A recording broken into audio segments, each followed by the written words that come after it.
How do you stay focused? Answering this question is perhaps the most important, critical thing you will ever do in your lifetime, period.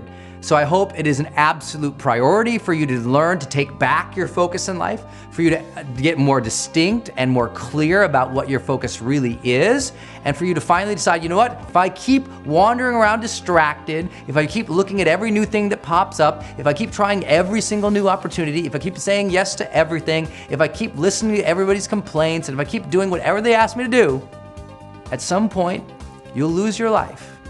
And I don't mean that physically as in harm or death. I mean that one day you'll wake up and say, I don't feel like I've accomplished what's meaningful to me.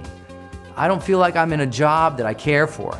I don't feel like I have connection with my family or my friends. Because at some point, your focus drives everything. It drives your thoughts and your emotions, right? What you focus on is certainly, if you focus on the negative things, you're gonna be negative.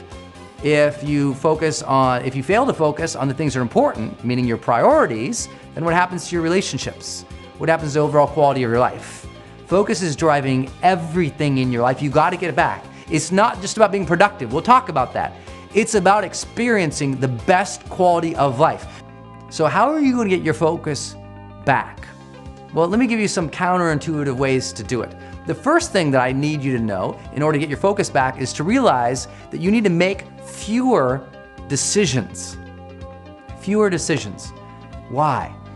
That the more decisions that we actually make, the more our brain becomes fatigued, right? The more decisions that we make, the more we utilize the glucose that's really fueling our willpower, that's fueling frankly, our ability to make more decisions and higher quality decisions. Matter of fact, the more decisions that you tend to make, the less effective you're gonna be over the long term, because you're gonna utilize your ability and your resources and your brain's power, literally your willpower, will go out the window.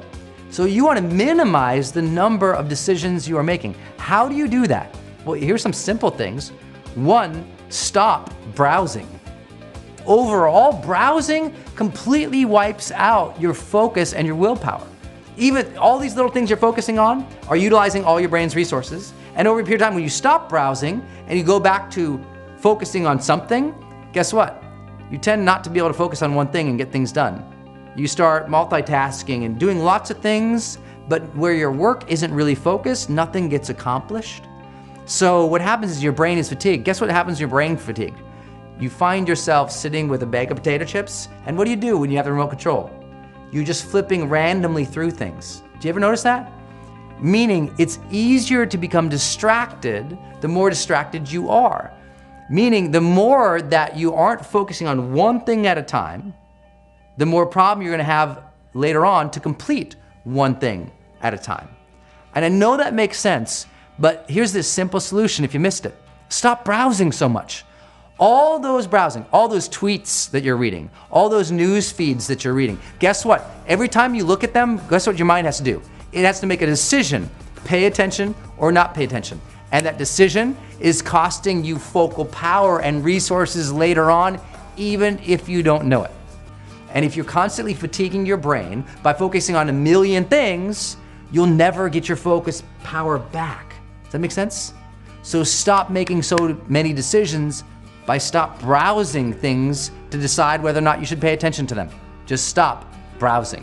When you do things, do them intentional. If you're looking for something, search for that one thing, find it, you're out. Stop clicking on all the blue links, stop swiping all the apps and all the pictures. Do the things that are gonna move you forward. Well, what should those things be? That leads us to point number 2 here, which is you must define your mission. You need to have a mission for what you're doing today. You need to have an intention for what your next task is going to be. What happens is most people just kind of show up and they go, okay, well, I guess I'll do some stuff, but they have no intention whatsoever, so they end up doing too many things that mean nothing towards their mission. You should figure out what is it you desire in life and figure out the steps to get there and start working a plan to get there and minimizing everything else. Getting very clear on the mission, and working the plan. Everything else, guess what it gets? A no. Until you reach that mission or until you're significantly on your way, that you have free resources to be able to focus elsewhere. And that's what people do. They take on too many projects because they're not clear about their mission. Because I'm guessing if you're watching this, you're somebody who wants to add value and make a difference in the world. So anytime someone asks you to do something, you're like, yeah, let me help you. But that might not have anything to do with the quality of life or the objective or the thing that you're trying to achieve or the service you're really intending to offer, right? And I know how hard it is. If I help everybody in lots of different areas, I might not make my ultimate mission of serving the people I want to serve the most, of making my dreams come true so I can support more people. You'll find that because you never focused on that one thing or moving towards those several things that were your priority, that you're just lost. Because, and here's another thing, focus goes out the window when we don't have progress, right? If we're not progressing towards something, we just don't pay attention to anything. We don't feel good about ourselves. You want to get more focus in your life? Get more progress. As you progress more, you start to get excited. You start to pay attention to things that are working, that are moving you forward, and you start to find more focus in your life. Last idea, it's so very, very, very simple, and I hope that you will practice it. I hope that you will study it. I hope that you will work it over and over and over and over again. Once you have that mission, your job is to try this just for a little while. I know it's gonna be uncomfortable and you're gonna hate the idea. And that is, I just want you to say no to everything immediately from now on, always. Now that goes against the grain of a lot of people say, well, no, life is about saying yes. Well, yeah, a lot of people have said yes to everything and that's why they're miserable. I want you to say no, just at first, just so you can check it against your mission. I don't want you to say yes or commit to any projects immediately anymore. That's what people do. I do want you to commit, but just give yourself like a couple hour break or an evening's break. Make the decision the next day, right? If something comes up and you can do it and you're excited about it and someone asks you to do something, I just say no first. It will teach you to say, no, I'm gonna evaluate that first. I'm gonna put some thought to this to see, should I focus on this right now in my life? Yes or no? And build some criteria for yourself. If you think about the time, energy, resources, and effort and sanity that you're gonna have to put into something, but if you're gonna focus on something, make sure it's gonna lead to some kind of result, even if just that result is your true passion, your true love, and your true spirit in it. Otherwise, it's gotta get a no. And what this suggests is that we have to have a greater degree of evaluative time and evaluative criteria in our life if we're ever gonna truly have focus.